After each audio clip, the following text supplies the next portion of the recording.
Hey guys, and welcome to our first seasonal harvest here in Nippon Valley. I'm Kevin Kamo Muhammad. Today we will be talking about our thoughts on some of Spring 2016's new anime, and which ones we think are going to be a hit or a miss.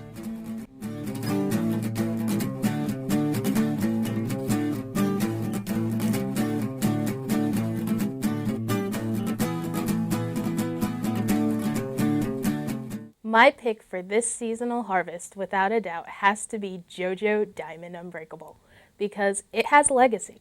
Although, be it the continuation is kind of ruining the character of the second JoJo, Joseph's Joestar, this series will still give us another new JoJo to mindlessly follow and love, another best wingman who will undoubtedly die, so my vote goes to this new upcoming season of JoJo.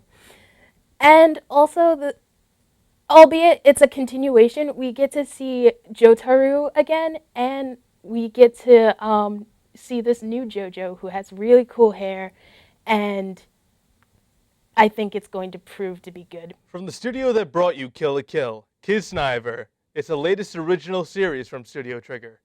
The main focus of the series is based off of connections, as each one of the characters is connected to one another through what is called the Kizuna system, which transmits pain, emotions, and memories that one of them experiences to all of the others. I believe that this premise in itself is a totally original concept and can lead to strongly built characters. The question that I will probably keep in mind for this series is how much they stick to the premise of the Kizuna system, or if it just becomes a side element that slowly drifts out of focus. Either way, from the previews I've seen, plus Studio Trigger's track record, I'd say Kisniver has a real good shot this season. Wit Studio, known famously as the studio that brought you Attack on Titan and Seraph of the End, brings a new series called Kabaneri of the Iron Fortress, taking place in Hinomoto, an island country where humans are hiding in fortresses called stations. They hide from the Kabane, zombie-like creatures with steel hearts. And just because I know that some people are usually cautious about this series is an original work, but I'm giving this a chance because it looks really steampunk, and steampunk is really awesome, honestly. Another thing that I worry about a little bit with this series is going to be the character development, because I noticed that really in Attack on Titan and Seraph of the End, both other works made by Wit Studio, that the characters aren't usually developed well enough, or at least most of them aren't developed well enough to the point where we should care about all of them.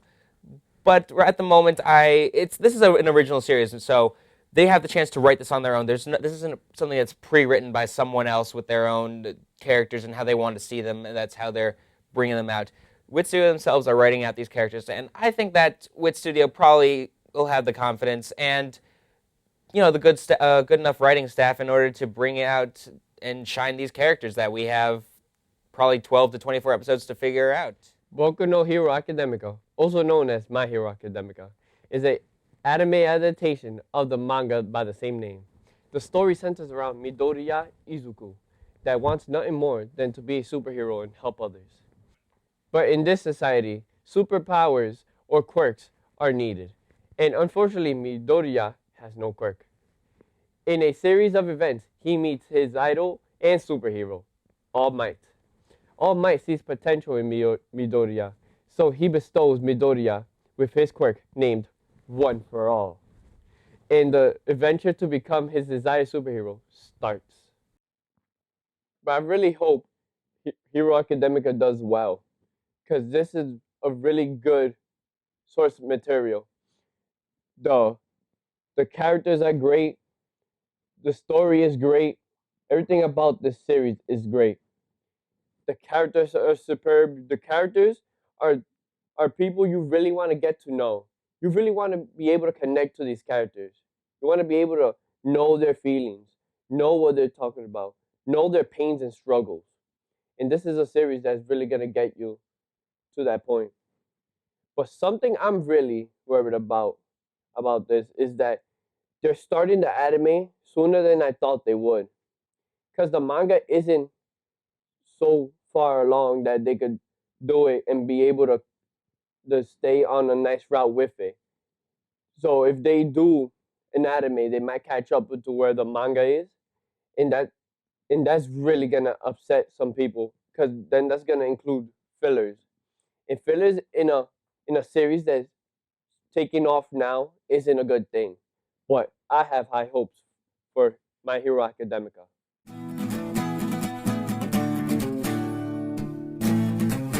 Android is another original story by Brainbase, responsible for two of my favorite shows of all time, Bakano and Durarara, featuring action, fantasy, and a person in a strange world.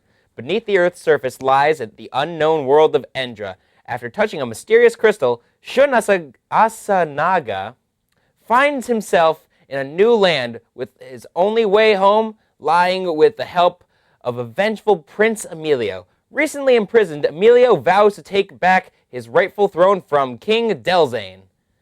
And this is kind of my flop because this is really a dystopic story, and it seems like it's the safe route to do. There's so many dystopian just stories out there right now that are just so boring and repetitive, and just I don't need to see that. Okay, I want to see, and it's also just the fantasy itself is just, it's going to be cliched. I think it's just going to be another cliched story. It's going to be taking just a route that Brainbase is better than. Brainbase has put out some great shows in the past, and they don't need to put out this kind of show. Ride to Strike Angels is an anime series by Satellite, based off a real-time 3D battle game. The game focuses on girls whose size is increased by 38 meters or about 125 feet. That's all the information that they really give us about this anime. But honestly, if I wanted to see a 125-foot girl fighting in Giant City, I would just watch My Hero Academia and see Mount Lady. You know. I mean, it sounds like the same thing. I don't know. Based on the title and premise alone, I feel that this anime has been done every other year. Although I do love yaoi and romantic love stories, I feel this anime is just another reskin of Junjo Romantica, an anime I do love. The reason I don't believe this to succeed is that there seems to be no variety present, just the same uke-sime formula that we've seen many a time in other animes. What I would love to see is some variety, like some bara. And if it does show up, prove me wrong. Bakuan is an anime adaptation. One day, Hanae Sakura was riding her bike up a hill to get to school. She was amazed when a student passes her on a motorcycle. Taking an interest, Hana joins the school's motorcycle club and gets a motorcycle license.